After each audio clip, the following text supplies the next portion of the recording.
Nous sommes en date du 28 août 2024.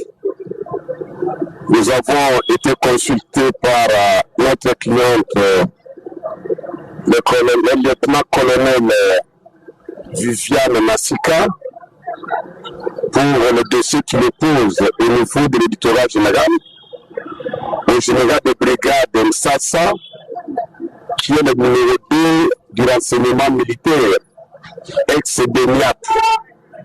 Notre cliente a été victime de plusieurs faits infractionnels de la part du général de brigade Sino Sisnomé, notamment les viols avec violence et menaces au niveau de la commune de Bandaloa.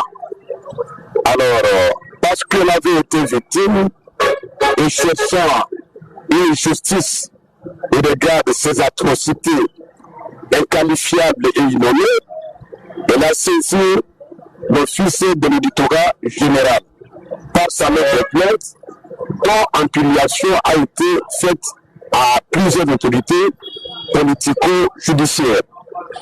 Et aujourd'hui, nous sommes venus pour demander l'évolution de ce dossier au niveau du magistrat instructeur.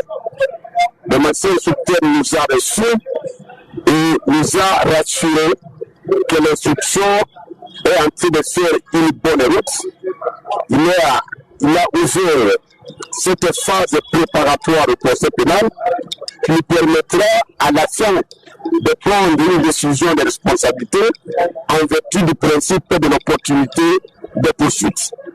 Et nous lui avons demandé que non seulement que l'affaire est en train d'être bien instruite à la suite de ces réponses, il y a une instruction fine, minutieuse et laborieuse. Nous lui avons demandé que notre cliente a soif d'une justice juste et équitable.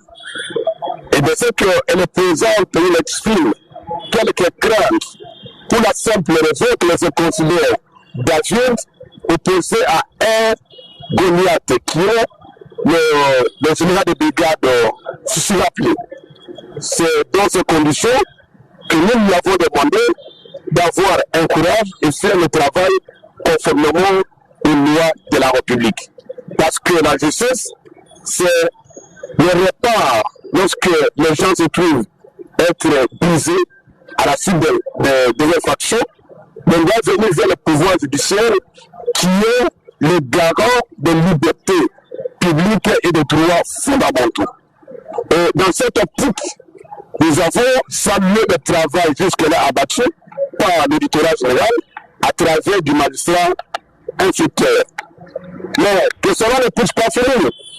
Nous n'allons pas tout simplement limiter à ces appréciations parce que le procès pénal est un procès à révolution et au regard de la qualité de la partie accusée, nous allons ici faire une sonnette d'alarme pour demander l'implication de plusieurs autorités dans cette affaire de manière à ce que la justice soit véritablement et rigoureusement rendue à notre cliente. Et je m'en vais ici demander premièrement l'implication personnelle du chef de l'État qui est le champion de la féminité et de la famille. D'autant plus qu'à la tête, nous avons une première ministre pour la première fois depuis que la République démocratique du Congo est république.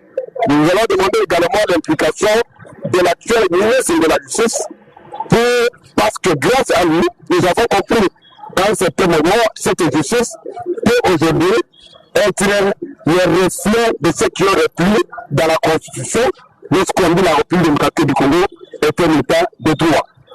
Nous allons également demander l'implication du ministre de la Défense. Je pense que c'est lui également qui est le maître en quelque sorte.